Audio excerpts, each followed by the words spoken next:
Hola, ¿qué tal? Buenas tardes, hermanos. Shalom, en nombre de Yahweh. El día de hoy vamos a tener un estudio que se llama Ni tan sabio ni tan necio. Es un estudio bastante bueno, así que les voy a pedir que empecemos el día de hoy. Voy a pedirles que nos vayamos a Eclesiastés 7. Vamos a leer del versículo 16 al 18. Dice así: No seas demasiado justo ni sabio en exceso, para que no te lleves una sorpresa. No te comportes tan impíamente para que no resultes muy odiado. No te conduzcas insensatamente, para que no mueras antes de tu tiempo. Es bueno que te aferres a esto, pero tampoco apartes de lo otro tu mano, para que porque a todas estas cosas se apega aquel que reverencia a Yahweh. Hagamos una oración. Amado Padre Yahweh, Dios de Israel, te queremos pedir con humildad que el día de hoy nos enseñes a hacer esa mezcla perfecta, para que no seamos ni tan necios ni tan sabios en nuestra propia opinión, sino más parecidos a ti, conforme a tu voluntad, en el nombre de nuestro Rey Yahshua. Amén. Bueno, el libro de Eclesiastés fue escrito por uno de los hombres más sabios de la historia según la Biblia. Es un asunto bastante discutido, porque algunos dicen que Salomón no fue aquel hombre sabio. Yo, desde mi muy particular punto de vista, considero que sí lo fue. ¿Por qué? Porque una cosa es que haya sido sabio y la otra es que haya sido un buen hombre. Mucha gente es sabia, pero la sabiduría la puede utilizar de una manera muy distinta. Tenemos ejemplos muy buenos como el de Yahshua, que supo utilizar su sabiduría con inteligencia y con mucho amor, y muy malos ejemplos como Hitler. Ambos tuvieron sabiduría, pero cada quien decidió de una manera distinta cómo ejercerla. Precisamente el libro de Eclesiastés nos narra esa historia, esa manera en la que Salomón pudo distinguir ese conocimiento de Yahweh, porque cuando le pidió de regalo algo especial, le dijo: Padre, concédeme la sabiduría. Entonces, Salomón no supo que en alguno de estos deseos que él tuvo, también tuvo la prueba más grande de su vida. ¿Y cuál fue esta? La sabiduría. Su sabiduría fue la prueba más fuerte que pudo tener a lo largo de su vida. Pero en este versículo de Eclesiastés nos pide tres características especiales. La primera, y está en el versículo 16, dice: no seas demasiado justo. La palabra que viene ahí conjugada al verbo es ser. Ser por naturaleza quiere decir que es la esencia de algo con cualidades específicas. Después, la segunda palabra que nos pide es comportarse.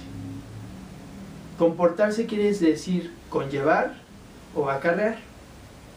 Y la tercera palabra que dice es conducir, que quiere decir guiar, mandar, dirigir, impulsar o conllevar.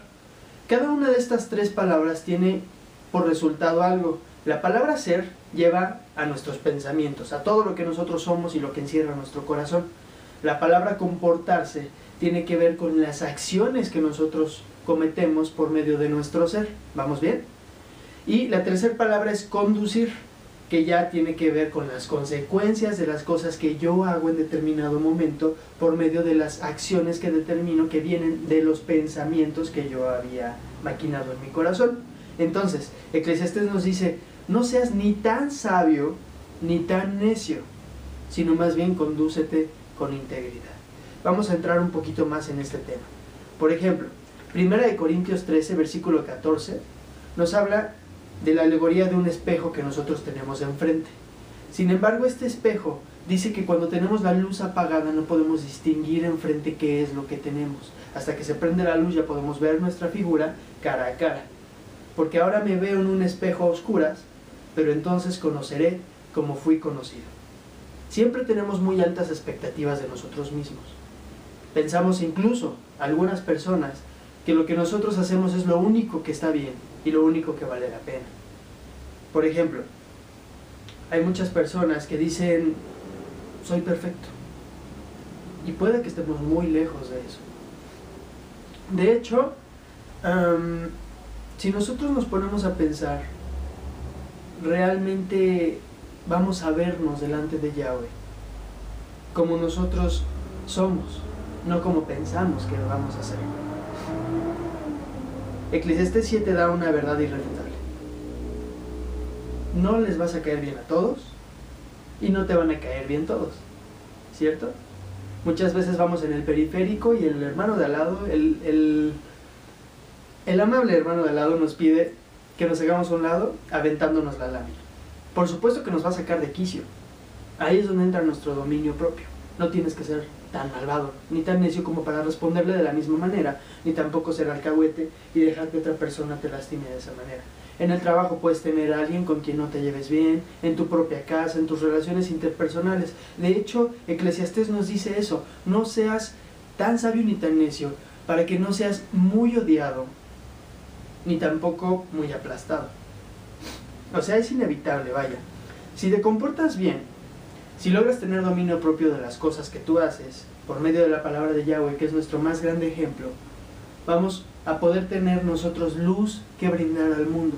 De hecho, la manera en la que tú te comportes, académica, laboral, familiarmente, siempre va a repercutir directamente en tu vida. Y de manera inmediata, Si te comportas bien, conduces a otros bien. Si te comportas mal, conduces a otros mal. La virtud que nosotros tenemos de parte de Yahweh es que nosotros tenemos que dirigir a nuestros hermanos, a nuestra familia y nuestra vida correctamente, porque por sus frutos los conocerán. Así que debemos de apegarnos al consejo y a la exhortación que Yahweh nos da, no conforme a nuestro propio parecer. ¿Por qué? Vámonos a Romanos 12, versículo 3. Dice así: digo yo, pues, a todos ustedes, por la gracia que me fue dada, que ninguno tenga más alto concepto de sí que el que deba tener, sino cada uno piense sobriamente, según la medida de fe que Yahweh le imparte. Miren, Salomón nos dijo: no te comportes igual que ellos, en Eclesiastés 7, que es lo que acabamos de leer, ¿no? O sea, no seas ni tan ni muy. Y Pablo nos dice: no tengas un más alto concepto de ti mismo del que realmente deberías de tener. ¿Por qué? Porque no es cuestión de criterios, de lo que yo pueda pensar, sino es cuestión de gracia. Escuchemos con entendimiento en esta de Romanos que acabamos de leer. Dice: digo yo pues a todos ustedes, por la gracia que me fue dada. La palabra gracia es muy importante. Pablo, antes de ser bueno, era malo. Antes de salvar a la gente por medio de la palabra, la mataba. Antes de ser amado, este hombre era severamente odiado. Un caso así, como el de nuestro hermano Pablo, no necesitaba de un dedo que lo apuntara y que le señalara: hermano, en eso estás mal. Lo que él necesitaba era una oportunidad. Era una oportunidad de verdad. La oportunidad que solamente una persona le pudo dar. Y esa persona fue Yahshua, quien lo escogió y no lo vio como es o como fue, sino como sería, en lo que terminó siendo ese hombre, un hombre útil y fiel a la palabra de Yahweh. ¿Cuántas veces nos ha pasado que nosotros hacemos acepción de personas? Puede que incluso conozcamos la palabra o tengamos gran ciencia de conocimiento sobre un tema en específico y nos creamos más importantes o más sabios que los demás. Debemos de tener cuidado de eso, porque si nosotros tenemos más conocimiento de cualquier cosa, también tenemos más responsabilidad para entregarla directamente a la persona que la necesita y no para juzgarla, porque entonces estaría yo en un concepto más alto de mí mismo y vería a los demás por encima del hombro. Pero a Yahweh no le agrada eso. Por eso Pablo nos habla en esta cita de la gracia.